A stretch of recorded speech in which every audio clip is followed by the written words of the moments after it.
सबको का आलोक star classes में स्वागत है। और आज हम लोग ग्रेविटेशन में कैपिटल जी और स्मॉल जी के बारे में चर्चा करेंगे।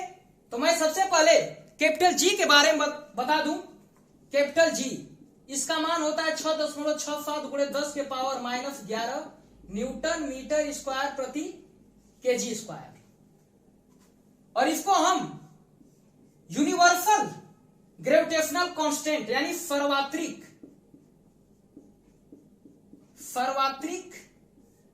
गुरुत्वाकर्षण नियतांक कहते हैं। और इसका मान बदलता नहीं रहे, इसका मान कांस्टेंट रहता है। चाहे आप वैक्यूम यानी निर्वात में चले जाएं या वाटर में या एयर में, इसका मान हमेशा नियत रहता है। और मैं बता दूं, दुनिया के हर एक दो वस्तुओं के बीच ग्रेविटेशनल फोर्स लगता है। मान लीजिए दो वस्तु हैं, तो इन दोनों वस्तुओं के बीच खिंचाव का बल लग रहा है, यानी ग्रेविटेशनल फोर्स लग रहा है।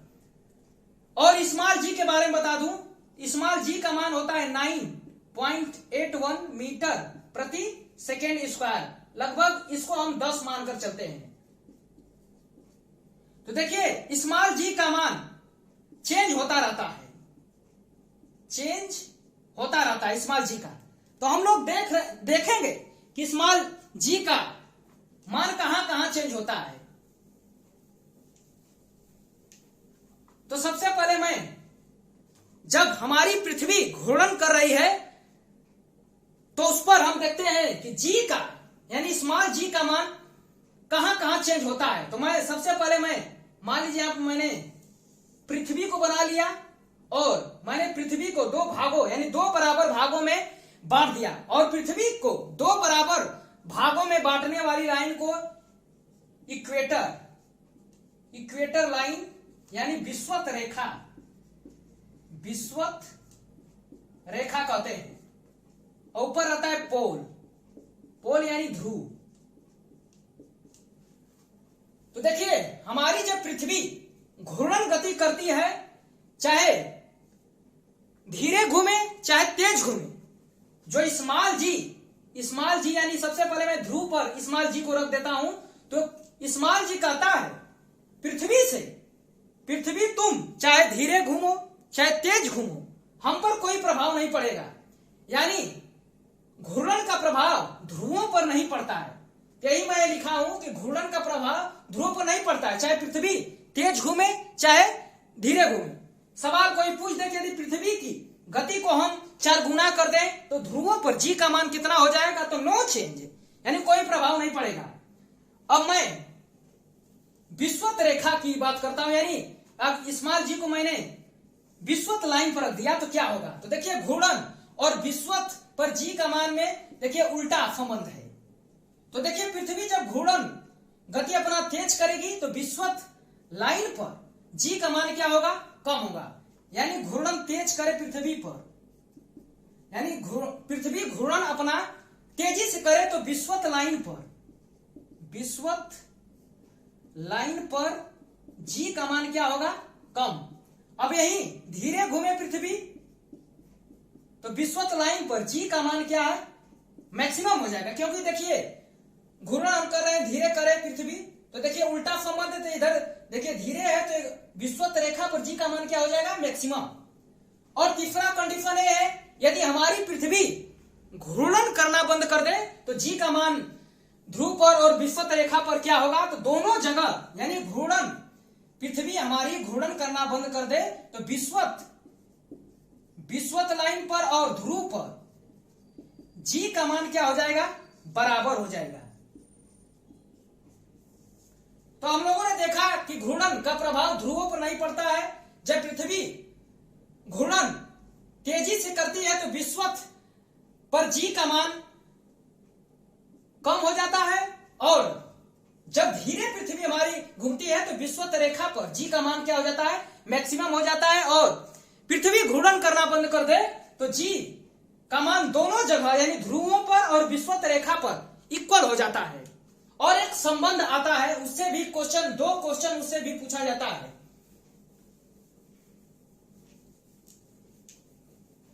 तो वो संबंध ए है स्मॉल जी बराबर capital G upon R square, यानी स्मॉल जी बराबर capital G into M upon R square. तो इसमें भी देखिए जी और आर में कैसा संबंध है, उल्टा संबंध है। तो मैं फिगर से ही बता देता हूं। मान लीजिए मैंने पृथ्वी बना लिया और ये इक्वेटर हो गया, यानी विषुवत रेखा। ये हम बना दिए ध्रुव को, यानी पोल। तो यहां से दो क्वेश्चन बनते हैं कि ध्रुवों पर जी का मान होता है और विषुवत रेखा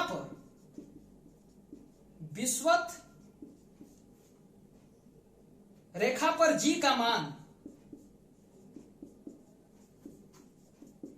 मान होता है। ऑप्शन बना देगा अधिकतम न्यूनतम। तो मैं इसी फार्मूले से मैं कंफर्म कर देता हूं कि ध्रुवों पर जी का मान मैक्सिमम होगा या न्यूनतम होगा। देखिए हम इक्वेटर से यानी हम विषुवत रेखा से जब हम ऊपर की ओर जा रहे हैं तो रेडियस हमारा छोटा होता जा रहा है। देखिए अब रेडियस हम ऊपर जा रहे हैं तो रेडियस क्या है, छोटा होता जा रहा है, यानी रेडियस कम होता जा रहा है। तो जी का मान क्या होगा, यहां पर सूत्र ही बता दे रहा है कि मैक्सिमम होगा। तो जी का मान यहां से क्या होगा, मैक्सिमम हो जाएगा, यानी ध्रुवों पर जी का मान कितना होता है, मैक्सिमम होता है। अब यही उल्टा, जब ध्रुव से हम इक्वेटर की ओर आ रहे हैं तो देखिए इक्वेटर की ओर आ रहे हैं हम, तो आप देख रहे हैं कि रेडियस क्या है, बढ़ती जा रही है, यानी रेडियस बढ़ेगा तो इधर देखिए जी का मान क्या होगा, कम होगा। तो यहां पर जी का मान कितना होता है, न्यूनतम होता है। विषुवत रेखा पर जी का मान न्यूनतम होता है। इस फार्मूले से ही बता दिया मैंने। और मैं स्मॉल जी के मान के बारे में और बता दूं आपको, यानी समुद्र तल पर जी का मान क्या होता है, यानी सी लेवल, समुद्र तल पर, यानी सी लेवल। तो समुद्र तल पर जी का मान मैक्सिमम होता है, यानी मैक्सिमम, यहां मैक्सिमम एक शब्द है, इसका मतलब है यानी इससे अधिक नहीं हो सकता है, इससे अधिक नहीं हो सकता है।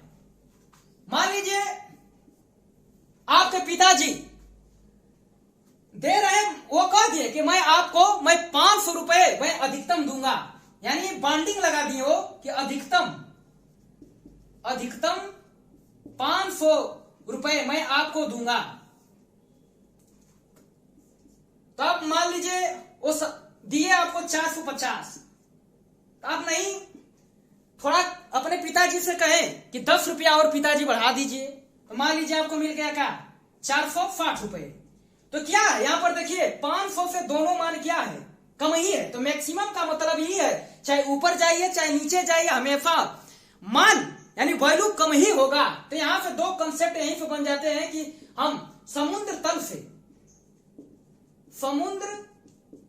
तल से ऊपर जा रहे हैं तो जी का मान क्या होगा, तो जी का मान हमेशा देखिए कम होगा। और समुद्र तल से हम नीचे जाएं तब क्या होगा, समुद्र तल से नीचे जाएं तब भी हमारा क्या होगा, जी का मान क्या होगा, कम ही होगा। और हम यहां मैं न्यूमेरिकल वैल्यू से भी मैंने कंफर्म कर दिया कि देखिए 500 से क्या है, दोनों वैल्यू क्या है, कम है। तो मैक्सिमम का मतलब ही है कि इससे अधिक नहीं हो सकता है, हमेशा कम ही रहेगा। और हम लोग अब पृथ्वी के अंदर, यानी जितना पृथ्वी हमारी रेडियस रखी है, या पृथ्वी की जितनी रेडियस होता है उसके अंदर जाने पर स्मॉल जी का क्या प्रभाव पड़ेगा, ऊंचाई पर जाने पर क्या प्रभाव पड़ेगा, तो हम लोग अगले क्लास में देखेंगे। जय हिंद।